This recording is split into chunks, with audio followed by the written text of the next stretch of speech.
ہدہد کی کہانی۔ ایک دفعہ کا ذکر ہے کہ ایک گہرے جنگل میں ایک چیتا رہتا تھا۔ وہ بہت غصیلا اور خود غرض تھا۔ وہ پورے جنگل میں بہت اکڑ کر رہتا تھا۔ جنگل میں کوئی بھی اس کا دوست نہیں بننا چاہتا تھا۔ ایک دن جب چیتا شکار کر کے گوشت کھا رہا تھا تو اچانک اس کے گلے میں ایک ہڈی پھنس گئی۔ وہ درد سے چلانے لگا۔ اس نے بہت کوشش کی مگر وہ ہڈی کو باہر نہ نکال سکا۔ چلتے چلتے چیتا ایک ہدہد کے پاس پہنچا۔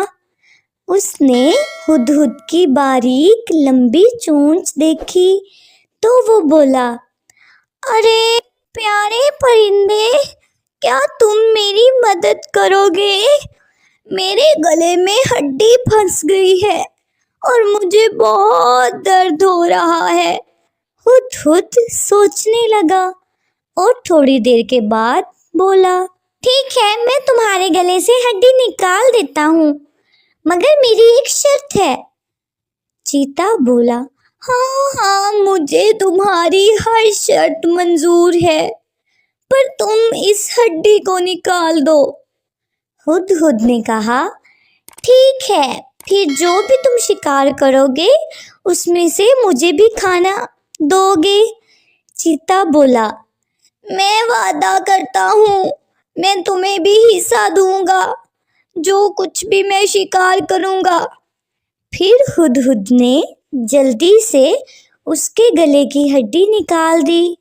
کچھ دن گزر گئے مگر چیتے نے ہدہد کو کچھ بھی نہ دیا۔ پھر ہدہد چیتے کے پاس گیا اور اسے اس کا وعدہ یاد دلایا۔ چیتا بولا، کون سا حصہ؟ کیسا حصہ؟ تم شکر کرو کہ میں نے تمہیں اسی وقت شکار کر کے کھا نہیں گیا۔ ہدہد کو یہ سن کر بہت غصہ آیا اور وہ چیتے کے پاس گیا اور اپنی نوکیلی چونچ سے اس کی ایک آنکھ زخمی کر دی۔ چیتا چلایا، اف میری آنکھ، تم نے مجھے زخمی کیا ہے، میں تمہیں چھوڑوں گا نہیں۔ ہدہد نے کہا، تم شکر کرو کہ میں نے تمہاری ایک آنکھ زخمی کی ہے، میں چاہوں تو تمہاری دوسری آنکھ بھی زخمی کر سکتا ہوں، لیکن میں تم پہ احسان کر رہا ہوں۔ چیتے کو سزا مل گئی۔ پیارے بچوں، اس کہانی سے ہم نے کیا سیکھا کہ جیسا دو گے ویسا لو گے۔